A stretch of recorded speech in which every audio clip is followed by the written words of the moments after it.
Hello guys, what's up? At ngayon po ay mali po tayong mag-update. At pasensya na po at late po tayo ngayon makapag-upload. At nanggaling po ako sa Base Philippines Meetup. Ayan. So cryptocurrency po yun, about crypto. And of course, first video natin to. Ayan, pag-usapan natin yung mga top trending stocks. Don't forget to subscribe ayan, sa ating channel Stock Play, and pakipress na rin yung notification bell ayan, para palagi po kayong ma-update at ma-notify sa mga bagong videos na i-upload natin. Stock update tayo. Ayan, of course unahin natin yung MRC. Medyo pagod pero ayan, kailangan natin mag-update para sa mga viewers po natin. So ngayon for MRC, still same pa rin yung itsura. So halos wala namang pinagbago. Then sa daily chart, medyo namumula na. Yan, tapos if ever naman na magkaroon ng crossover like this one, tapos sa part na to, sa area na to, overbought na rin kasi yan. Of course, makikita natin na magkakaroon to ng pullback. Maybe dito guys sa area na to. Kung mag-add tayo, no? Somewhere here. 0.78 to 0.72 I think. Okay, para ma-hit lang yung trend line. So far, yung titingnan muna natin dito, of course, yung sa horizontal. Ayan, sa may 0.78 guys. Ayan. So, yun muna for now for MRC. Of course, pullback yan kasi fresh breakout no? MRC, then Alter. Next po natin, Alter. Check natin. Shoutout po sa mga viewers, likers, mga nagko-comment. Maraming salamat sa support nyo. Alter weekly, same pa din. Let's see kung kailan magkakaroon ng crossover dito based sa weekly chart natin. Sa daily chart, ayan, pagka chinek natin to, so medyo malalim Of course, dito nag-open. Kailan ba to? Dito po nag-open, tapos dito nag-close. Medyo solid yung na to.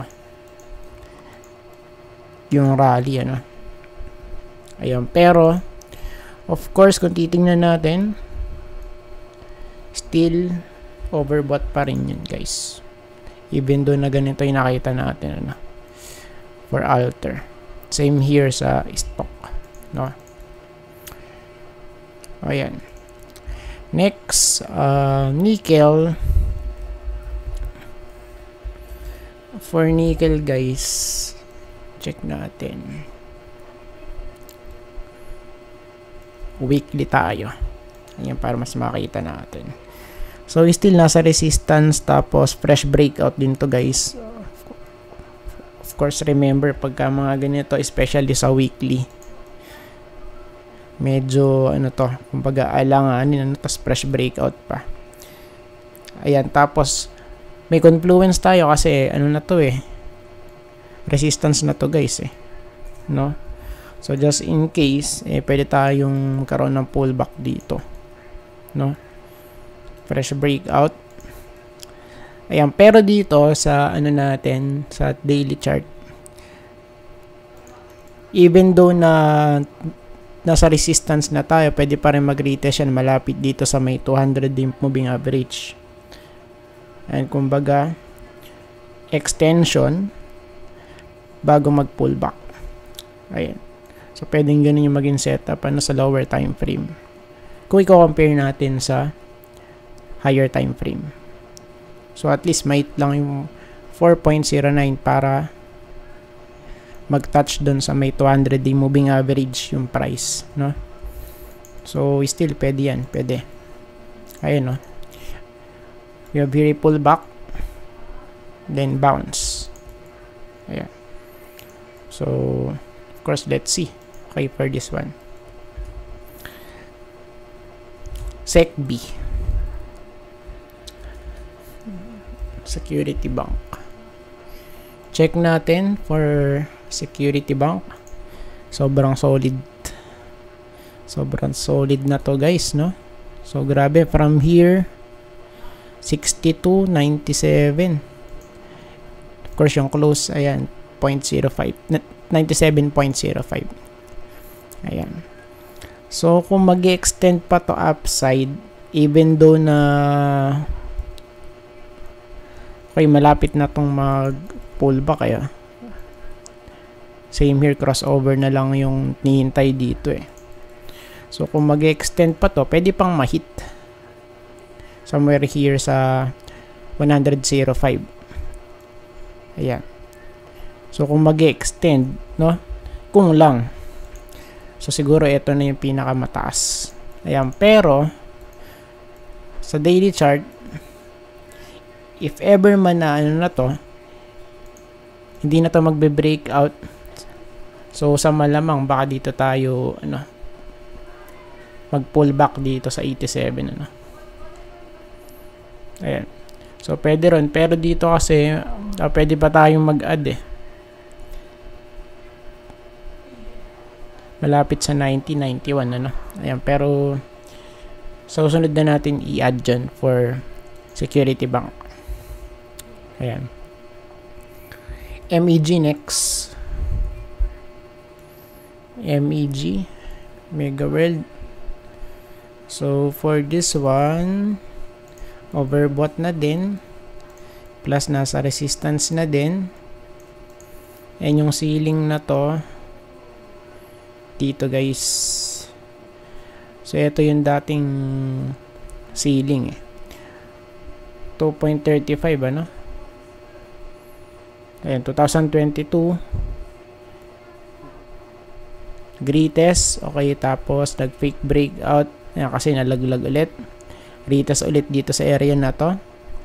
2.34 or 0.35, sabihin na natin doon. Rejected. Okay, tapos yung last retest, ito na. Doon ulit sa area na yun. Ayan. Kaya ma-consider natin na to. Strong resistance for MEG. No? Ayan. So, sa ngayon, since nasa resistance, tignan natin. Then, sa daily chart, overbought, lower highs and lower lows. Okay, tapos andun pa rin sa overbought. Let's see guys, if ever man na mag-extend to, goods. Ayan. So, what if kung hindi? Okay, possible is babalik tayo dito sa 2.1. And yung closing niya dito sa daily chart 2.18 eh. If ever man na to, mag-breakout, maybe pwedeng mag-rally dito nga sa 2.34. Diyan sa area na to. Ayan. Next, MEG. Last but not the least, China Bank. So, for this one, ipakita lang natin yung kanyang chart. Of course, ayan sa weekly to. Since nung 2020 guys, nung pandemic, sobrang solid din ng rally na to guys. Okay, from here, March to, tapos up to present, 219%. O, diba? Okay, from here sa price na to, 17, and right now, nasa 56 na. O, diba? Sobrang solid ng rally. Ayan. So, pagka chinek natin yung kanyang price, or even dito sa monthly, yung all-time high na yun eh. O, diba? Of course, maghahanap yan na support panigurado. O, ayan. So, let's see na lang. Medyo ano to, no? Ito kay nakakatakot. Overbought. Galit na galit yung RSI sa monthly chart to. Hindi to sa weekly. Monthly pa to. Galit na galit. Kaya, once guys na magkaroon to ng pullback, baka medyo malalim, no? So, I think sa area na to, pwede natin gawing support. Right here. Diyan, no? So, yung ano nyan, yung mid nyan, somewhere here sa may 49.9, or kung magra-round off tayo, sa wall number 50. 50 guys, ang possible na ano natin dito. Ayan, no? Check natin sa daily chart. Ayan, kasi nag-bounce eh. Okay, plus crossover pa. So, sa malamang, pwede pa itong extend upside at mag-create ulit ng panibagong new all-time high. So, yun nga lang, yun nga nakakatakot na eh. Okay, sa monthly chart, super overbought guys. Same here.